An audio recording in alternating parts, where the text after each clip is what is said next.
Whether you are about to or you already have turned 21, congratulations, you are now able to go ahead and get your first handgun. But walking into any gun shop can be very overwhelming. There are a plethora of options, brands, and manufacturers. So how do you know which gun is the right choice for you? So in this video, I'm going to be breaking down how to know what is going to be the right choice, give you the tools for picking that gun, as well as some recommendations for which gun I think you should get based on who you are and what you plan on doing with it. If you're new here, welcome to Modern Maccabee. My name is Avi, and we're going to be talking about all things firearms, self-defense, and more. And if any of that interests you, please do consider subscribing. So a short personal story. When I was looking to get my first gun, I walked into a gun shop and basically asked what they recommend. The guy behind the counter was carrying a SAR 9, and that's basically what he recommended to me.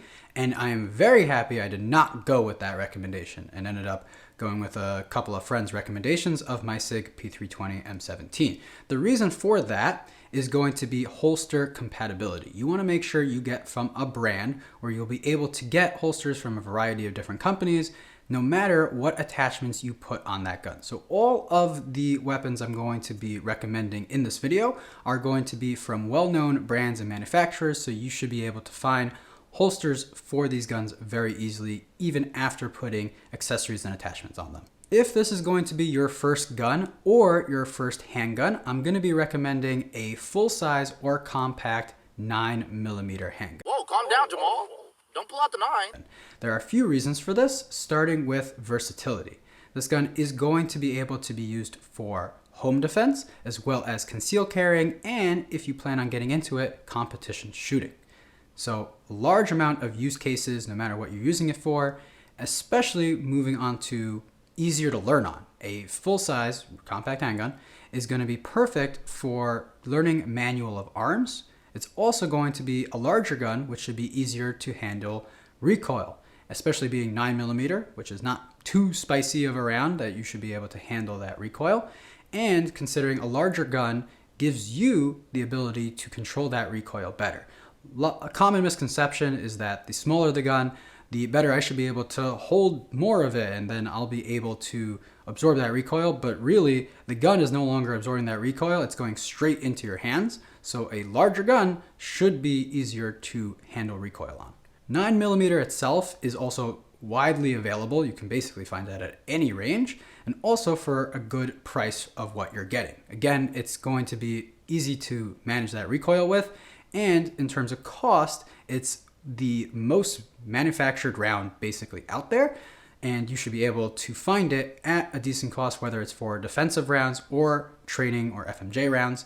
These should be able to be found at a pretty decent cost, especially when considering other calibers like 10 mil, 45, 40, etc. Finally, if this is the gun that you're going to be having at your nightstand or carrying on you every single day, it's most likely something that you're going to want to train more and more on. And so a full-size handgun or compact handgun should be very, very easy to learn on. There's plethora of classes and different places you can go and trainers that will know most likely the handgun you are specifically using. So you'll be able to learn, again, the manual of arms, as well as get a professional learning and understanding of your particular weapon very, very easily. One thing I highly recommend, no matter what handgun you end up getting, is going with an optics ready version. The optics ready is going to allow you to basically add a red dot or an optic in the future onto that handgun, which is not only going to hopefully help you as a shooter, it's also going to help you when it comes to training and teaching you better shooting fundamentals. But more on that in a future video. So let's move on to the recommendations. I'm going to be listing these off by category, basically by which gun I think you will want depending on who you are as a shooter and what type of firearm you're looking for. Starting with budget friendly, that's going to be the CZ P10C or P10F, C for compact, F for full. This gun, especially for the money, it should be around $350 to $500, especially optics ready models might cost a little bit more, but I highly recommend it, is going to be fantastic. It's going to come with a great trigger, should come with a few magazines, case, etc. All of these guns should, especially if you're buying new. And for what you're paying, you're getting a fantastic handgun, super reliable, great manufacturer, and just works from the times I've shot it, from the people I've seen using it, I hardly see malfunctions with this firearm, especially considering the cost in the market. It is a fantastic gun. Next up is going to be you're looking for upgradeability. You know you're going to want to change everything about the firearm you're buying, no matter what. Then you're going to want to go with a Glock. A Glock, either 17 or 19, is going to be huge in the aftermarket space. You can basically swap out so many different triggers, grips, slides, barrels, etc. I could go on and on about Glock accessories and changes, and I don't think there's a single person that owns a Glock that has kept it exactly the way that they bought it, or they have another Glock which they've changed. There's no way. Anyone that owns a Glock has modified it, and if that's something you're very much looking to do no matter what gun you get, then Glock is the way you gotta go. Of course, they are super reliable, but it's going to come at a little bit of a steeper cost than the CZ. The best gun out of the box in today's market has to be the Springfield Echelon, just because of their optics mounting system. Essentially, you can go ahead and mount almost any red dot footprint directly to the slide. You don't have to get a plate or an adapter or anything for it. So for that reason, it is going to be the best gun I'm going to recommend out of the box. Of course, it also has good controls, and it should be fairly easy to use and learn on as a handgun, and they recently came out also with the compact version. So it is out there, and you can find this for a little bit more of an expensive price. I believe $650, maybe $700, depending on the models you're looking for. The irons are also pretty unique on there. So if that's something you're looking for, you like that U back iron, of course, you'll have to see if you actually prefer that, but it is a pretty interesting option out of the box. Of course, I can't make this video without mentioning my own gun, which I'm no way affiliated with the manufacturer, which is SIG P320 M17. That's going to be the handgun that I carry every single day. It is my only gun. Hopefully, I will be getting another one in the near future, but if you want to see more about why that is my only gun, then go ahead and click the video in the eye in the top right corner about that and why having one gun is really not enough. Now, what I love about this gun is the modular design, which is going to be the fact that you can swap out grips super easy. So if you don't like the specific grip angle or the grip that comes on the gun, you can go ahead and change that out without really tinkering much or knowing about gunsmithing at all. It's fairly basic and easy, and you can do this also with a few other parts on the gun. So modularity is definitely going to go to this handgun. Now, the overall ergonomics and grip as well as trigger, I'm going to go ahead and recommend the Walther PDP. I recently have a friend that picked one up and I had a chance to shoot it and dry fire it a little bit, and that trigger was fantastic, especially for the price he got it at used for, I believe, under 500, and it came with 3 mags, so it was definitely a good deal on his part, and it just felt great to actually shoot that gun, so I wanted to also add it onto this list. Here's the thing, I can continuously keep recommending different guns to you with different categories, but at the end of the day, it's going to be about which gun feels best in your hands. Which one do you get the best grip on?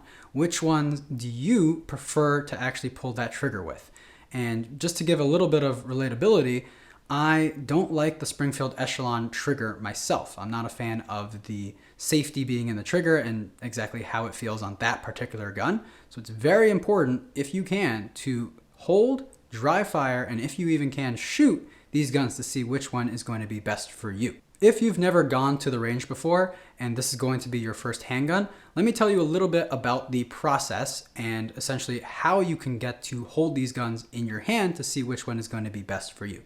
You would walk in and talk to someone who's behind the counter, essentially say, I'm looking to get my first handgun and I would like to try out this gun that I was recommended.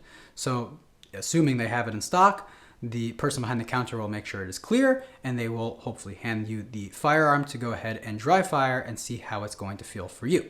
So you're going to double check that that gun is clear, just to be extra safe, and you are going to ask, hey, can I dry fire this? They should say yes, shouldn't have a problem with that. You should be then pointing the gun in a safe direction by driving it out, and overall seeing how it feels in your hands. How's your grip? Is it overly aggressive?